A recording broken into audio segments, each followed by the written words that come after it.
네, 인공지능 기술을 활용한 AI 서비스의 활용 범위가 넓어지고 있습니다. 최근에는 복잡하고 어렵기만 했던 세무회계 서비스에도 적용이 되고 있다고 하는데요. 자, 오늘은 김용환 회계사와 함께 AI 기반 세무회계에 대한 이야기 함께 나눠보겠습니다. 안녕하세요. 네, 안녕하세요. 예, 어서 오십시오. 자, AI 기술 정말 무궁무진하게 발전이 되고 있는 것 같습니다. 이 세무회계 분야에서는 어떻게 활용이 되고 있을까요? 요즘에는 챙겨야 반영되는 수동 구조에서 자동으로 수집되고 확인되는 스마트 회계 구조로 전환되고 있습니다.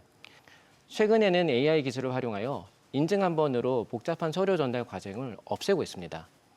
이런 기술 발전으로 단순히 서류 전달을 없앤 데 그치지 않고 놓치고 있던 세금 혜택을 찾아드리는 서비스도 생기게 되었습니다. 바쁘신 사업자분들은 세금을 더 냈다는 사실조차 모른 채 지나가는 경우도 생길 수 있는데요. 이렇게 더 낸 세금은 5년이 지나면 영구적으로 국고에 귀속됩니다.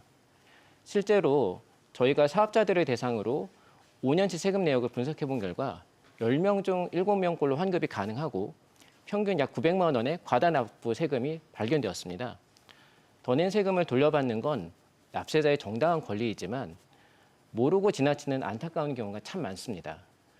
저희 회계법인에서 지금까지 분석해서 안내해드린 과다 납부 세금만 300원이 넘고 있는데요. AI를 통해 납세자의 권리를 한 번 더 꼼꼼하게 챙겨드릴 수 있게 되었습니다.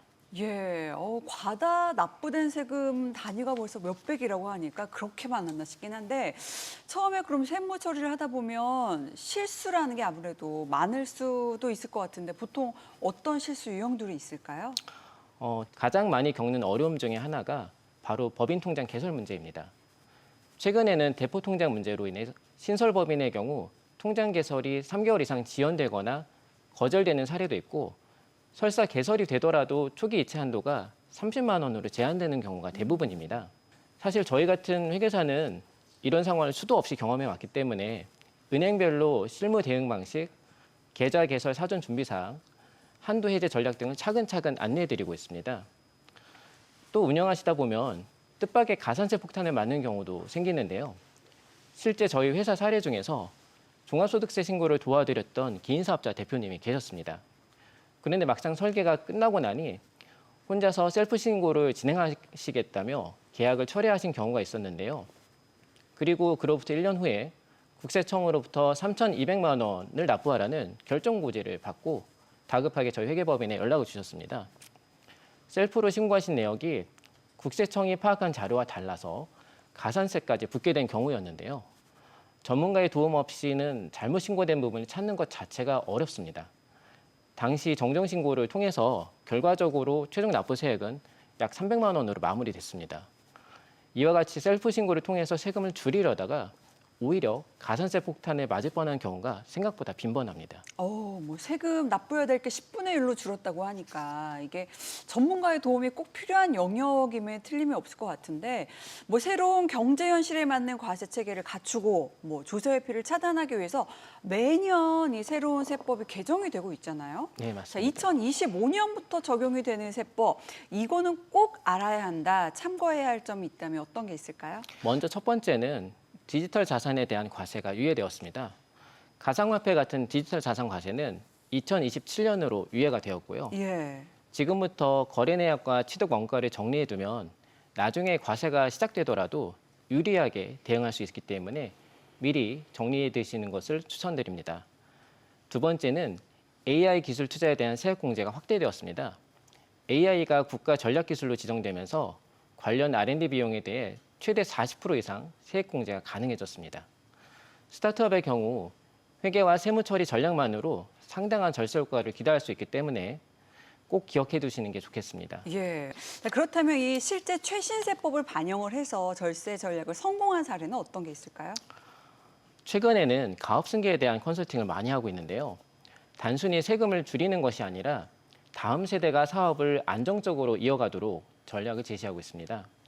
미리 준비하면 합법적으로 세부담을 크게 낮출 수 있지만 당면에서 진행하려고 하면 방법이 많이 없거든요. 유리한 세제안이 있을 때 미리미리 준비해 두시는 것이 좋습니다.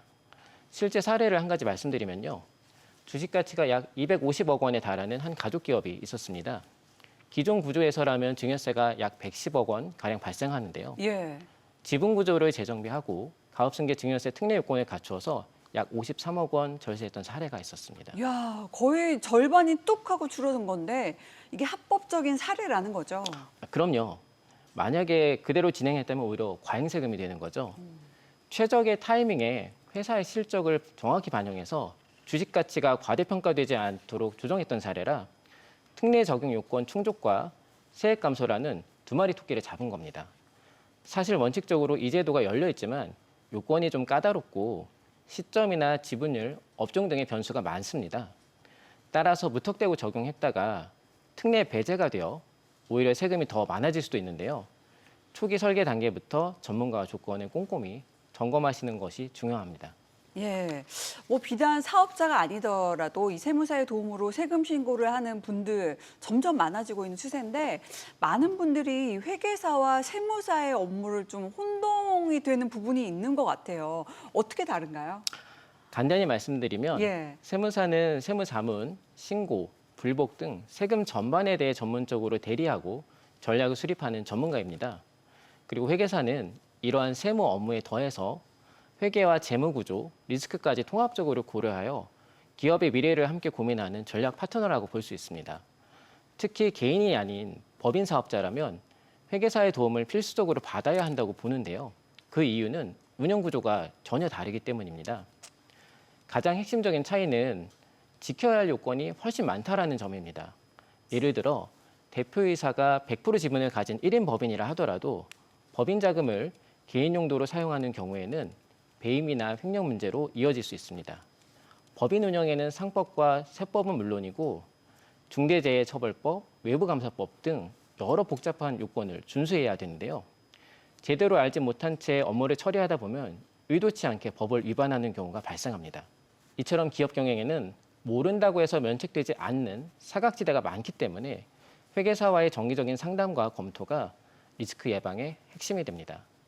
또한 똑같은 거래라도 회계적 판단과 세무 처리 방식에 따라서 세금이 수백만 원에서 수천만 원까지 달라질 수 있기 때문에 합법적인 절세 전략 수립에도 회계사의 역할은 매우 중요하다고 볼 수 있습니다. 예, 뭐 지금 저희 방송을 보고 계시는 많은 전국의 대표님들도 지금도 이 세무회계로 고민하고 계실 것 같은데 자, 끝으로 이분들을 위해서 꼭 당부하고 싶은 점 있을까요? 네, 세무는 무엇보다 조기 상담이 정말 중요합니다. 문제가 생기고 난 뒤에는 선택지가 크게 줄어들기 때문에 궁금하거나 불안한 점이 있을 때 전문가와 미리 상의하면 대부분의 문제는 충분히 예방할 수 있습니다. 요즘은 SNS나 유튜브 등에서 이것만 하면 무조건 절세된다는 식의 정보를 흔히 접하게 되는데요. 정작 중요한 리스크는 빠져 있고 실제로는 절세가 아니라 시간이 지나 문제가 되는 탈세에 가까운 사례들이 적지 않습니다. 예. 세금을 줄이고 싶은 마음은 이해하지만 리스크가 있는 방법을 따라가다 보면 오히려 더 큰 세금을 부담하게 됩니다. 실행에 앞서 실력 있는 세무 전문가와 논의해 보시기를 권해드리고 싶습니다. 특히 최근에는 국세청의 전산 시스템이 매우 정교해졌고 AI 기반 분석이 도입되면서 과거보다 훨씬 정밀하게 세무 자료를 들여다보고 있습니다. 시간이 지난 후 추징당하게 되면 원래세뿐만 아니라 가산세까지 더해져 훨씬 큰 세금을 납부하게 됩니다. 사업은 100m 달리기가 아니기에 내년에도 후년에도 안정적으로 운영할 수 있어야 됩니다. 사업체를 운영하시는 대표님께서 일일이 세제 혜택을 다 챙기고 리스크를 판단하려 애쓰시기보다는 신뢰할 수 있는 세무 파트너와 함께 하시고 본업에 집중하시는 것이 가장 현명한 전략이라 생각합니다. 예. 지금까지 김용환 회계사와 함께 AI 기반 세무 회계에 대한 이야기 함께 나눠봤습니다. 고맙습니다. 감사합니다.